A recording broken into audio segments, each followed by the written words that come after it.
예, 감사합니다. 8월 한 달 동안에 이렇게 오후 예배를 가정 예배로, 구역 예배로 이렇게 대신하게 됩니다. 지난주에 받았던 말씀을 가지고 구역 공부 인도합니다.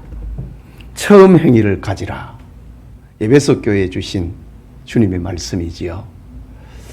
에베소서 2장 1절에서 7절을 본문으로 합니다. 주보에 나와 있는 설교문 속에서 이렇게 문제를 10개, 11개를 이렇게 주보에 실었습니다. 순서대로 보겠습니다. 소아시아 지방의 수도 에베소는 어떤 곳인가요? 수도 에베소는 어떤 곳인가요?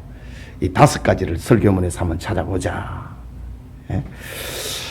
소아시아, 오늘날 터키입니다. 소아시아 서남쪽에 위치한 1세기의 유명한 항구 도시다. 둘째는 로마 제국의 동서를 연결하는 문화와 경제의 최대 도시다. 그리고 자유도시다. 자유도시라고 하는 말은 우리나라의 지방자치행정이 있잖아요. 그게 원조가 바로 이렇게 로마로 올라가게 되는 겁니다. 우리나라 이제 민주주의로 하니까 이제 민주주의의 뿌리를 가리켜 지방자치라고 하잖아요. 고대 로마 시대에 이미 지방자치 행정이 도입이 된 도시였습니다. 자유도시다. 로마 제국의 모든 도시가 이제 자유도시가 아니고 황제의 특별한 어떤 충성을 바치고 신임할 수 있는 그런 도시에게 자유도시라고 하는 칭호를 부여를 합니다. 에베소가 그랬다 이 말입니다. 또 네 번째는 아데미 여신의 신전이 있는 도시다. 아데미 신전, 다이애나 신전입니다. 영국의 옛날에 그 왕세자비가 다이애나지요. 여신의 이름입니다. 죽었잖아요. 다이애나 여신의 신전이 있는 도시다. 그리고 5번째는 바울의 열정과 눈물로 교회가 세워진 도시다.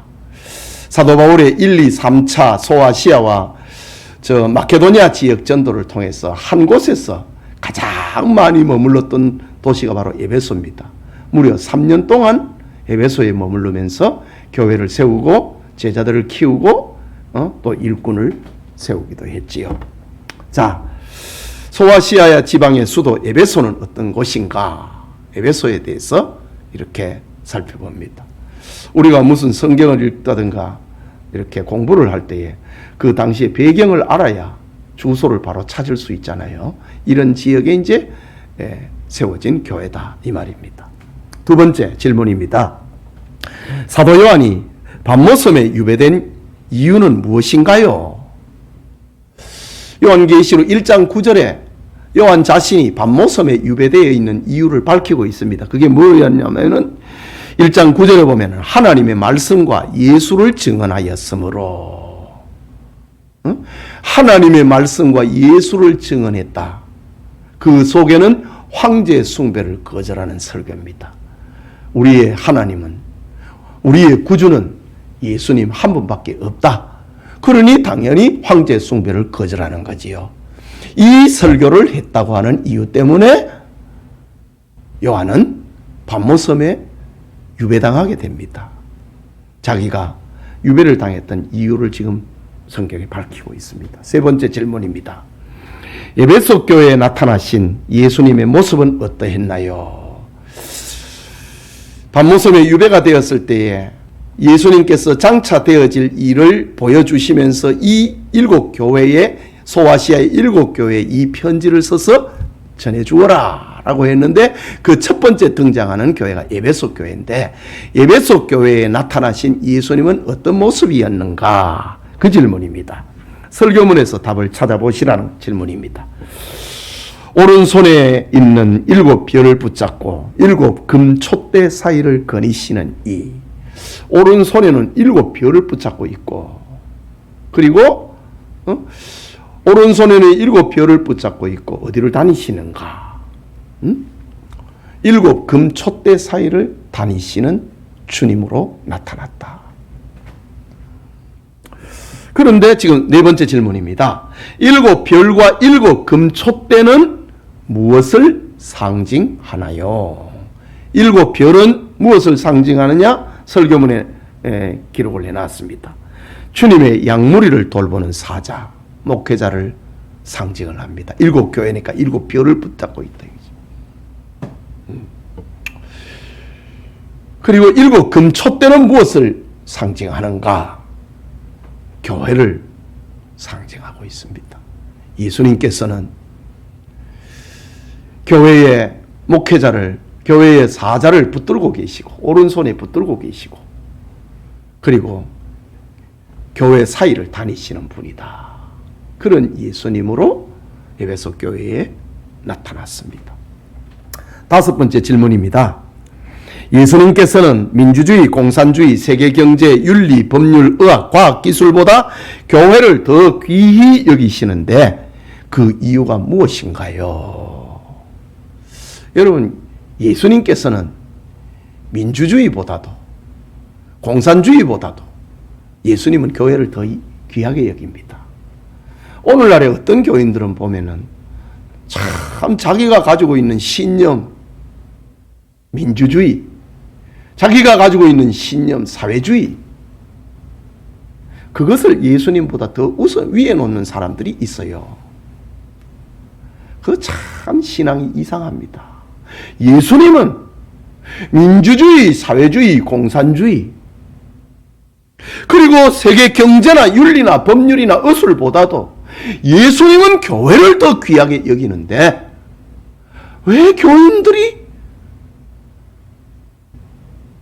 예수님보다 민주주의를, 예수님보다 자기 신념을 더 귀하게 여기느냐 이거지요. 잘못됐지 않아요? 예수님은 교회를 제일 사랑하는데 교인들은 예수님 다음, 예수님보다 더 사랑하는 게 있어. 예수님이 말씀하셨지요. 아버지나 어머니나 자식이나 형제나 나보다 더 사랑하는 자는 하나님의 나라에 합당하지 않다고 했습니다. 우리 성도들 깨달아야 됩니다.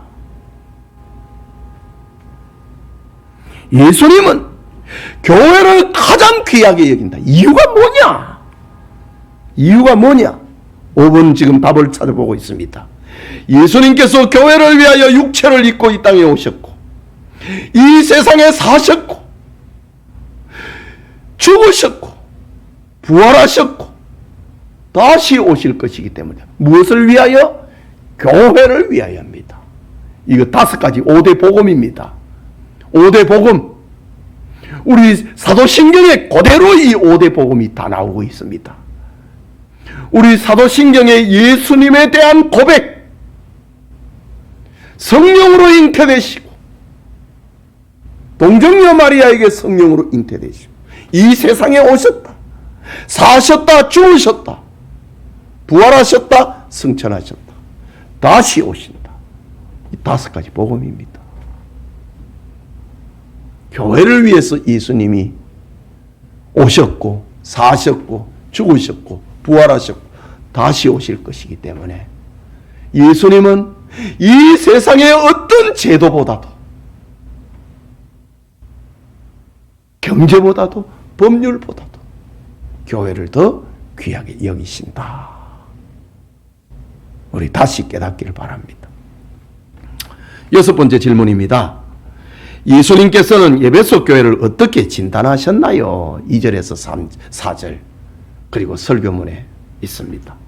예수님께서 에베소 교회를 진단하신 것 3가지 칭찬이 있고 1가지 책망이 있지요. 그겁니다. 행위와 수고와 인내가 있었다. 악한 것을 용납하지 않는 교리적 정통성을 가지고 있었다. 박해를 참고 신앙의 열정을 가지고 있었다. 예수님이 알고 계신 에베소 교회의 칭찬입니다. 그러나 또 하나 더, 처음 사랑을 버렸다. 책망입니다. 예수님이 에베소 교회에 좋은 것하고 안 좋은 것 다 알고 있다 이거죠. 이것이 예수님의 진단입니다. 그럼 처방이 어떻게 됐냐? 진단이 있으면 너 병 이런 게 들었다. 진단이 있으면 처방을 해야 그게 좋은 의사, 훌륭한 의사 아닙니까? 주님께서는 처방을 합니다. 그게 뭐냐? 일곱 번째 질문입니다. 에베소 교회가 처음 사랑을 이룬 이유는 무엇이라고 생각하나요? 그건 이제 그 처방보다도 그 중간에 하나 더 문제가 들어가 있네요.